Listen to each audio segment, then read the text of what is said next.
Shows you where he was born. It was the real start of his road to revolution.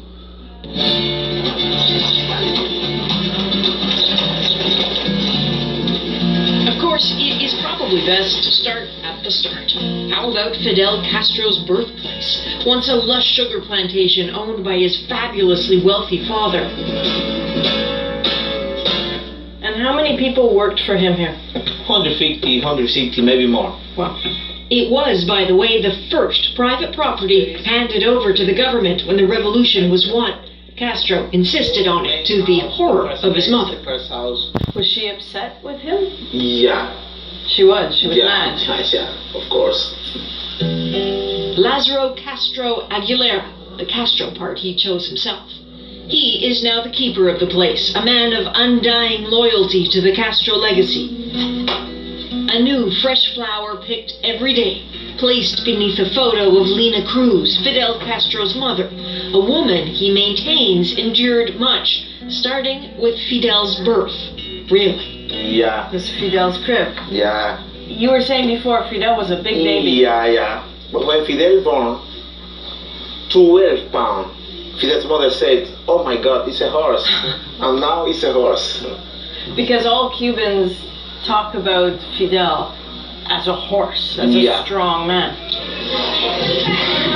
The family home has long been a place of pilgrimage in Cuba. The stories told to the mostly Cuban tourists, largely about a young boy who from the start seemed destined for something big. When did he go to school here? This, the one-room schoolhouse he attended with the children of the farm workers, each row a grade, 1 through 5. When he began, he had 4-year-old like listener, not a student, just listening. He was just listening. He was 4. 4-year-old. Was he the youngest person here? Yeah. And the story goes, he sat in the front row, center seat, transfixed.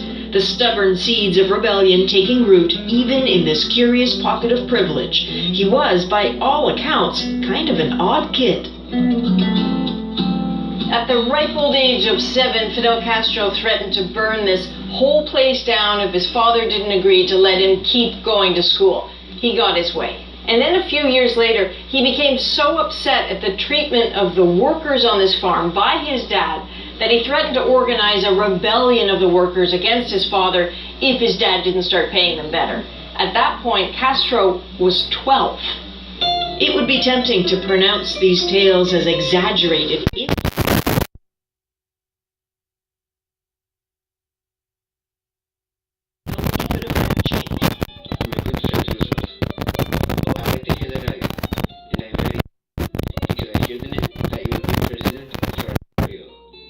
That is how the handwritten letter from an ambitious young man starts. It was penned in 1940. It's now in the possession of the U.S. National Archives.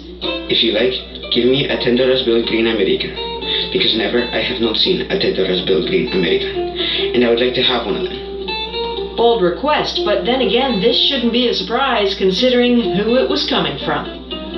Goodbye, your friend, Fidel Castro.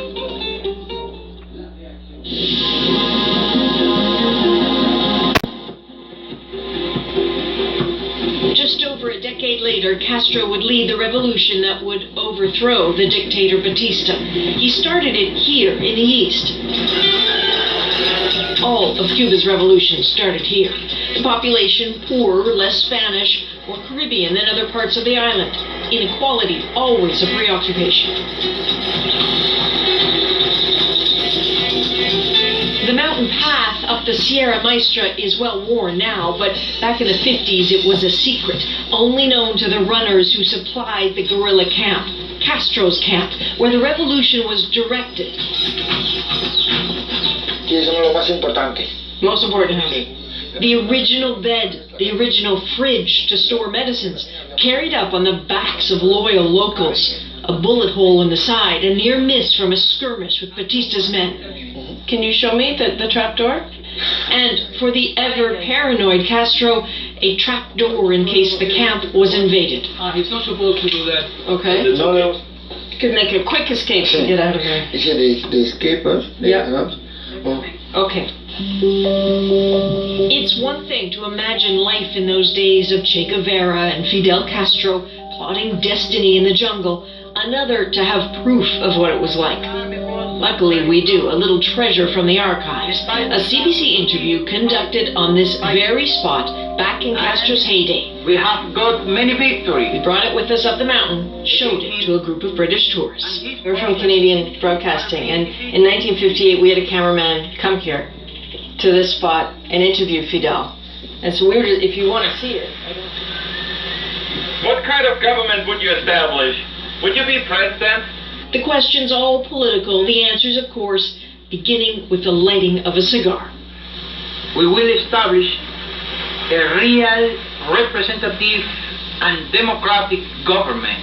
The relations between Canada and the people of Cuba will not be affected for that reason, because Canadian government have nothing to do with that airplane. We, the Cubans, want to be friends of the Canadians. Yeah, there you go. Canada's nice. So we sold planes to the... That's right. That is very good. That's right. He was unhappy with you, and just fine with Canada. From the answers, the questions, one that lingers still. How did the wealthy, white, well-educated Castro engender such loyalty amongst poor Cubans who were largely nothing like him? In Cuba's history, that's funny. Most of the people who have been fighting for independence were those who were either in medium-class families or higher. The rest has just joined the group. But the ideas have been of these people, and it's really seeing how well they live. A lot of Cubans do not conceive that they would change all that comfort for such poor conditions.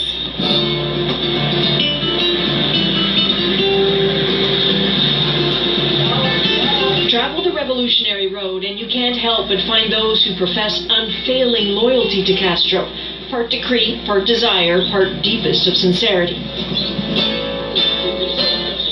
Some spots aren't that well identified. Here, the stoop of a now abandoned apartment in Santiago. This is where the young Castro came to live when he insisted on going to school and had to leave the farm. Not a commemorative sign in sight, but someone better. 95-year-old Maria Estevez, who lives right next door. This is the last time Fidel was here in 2003. Wow. And here is her. The picture of a rare visit, now an heirloom of sorts. How does she feel about Castro? Para mí vale bastante. For me, he means a lot. The other one, I'm not sure about. But him, I believe he tried to do a lot for us. But I don't want to make a mistake. She has something she's determined we see. Oh, look at this, Fidel. Firstly, behind that Castro portrait, bullet holes, left over from the revolution when Castro's men seized the police station across the street. Of those, she's proud. Of the rest, horrified. Mi casa se está derrumbando, está en My house is falling down. Is in danger of collapse. But if he knew how I was living, he will fix my house. I am sure of it. It's not safe. There's more to see, more that makes her mad about her living conditions, about the problem with waiting for change. Yo creo que él trató de ayudar bastante. I believe he tried to help enough, but maybe those that worked with him didn't do as much. They got sidetracked. But him, yes, he had great ideas. Everyone loved him. I love him. Mira la cocina, esa es la mía. Ah, okay, I see the roof. So she lives above that. Mira el techo cómo está. Proof of what Cubans, and not just Maria, often say, that the revolution isn't over. Erasing inequality remains unfinished business.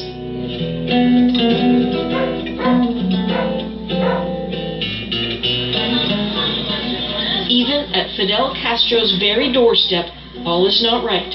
And now, there's no one left to wait for to come fix it. Adrian Arsenault, CBC News, Santiago, Cuba.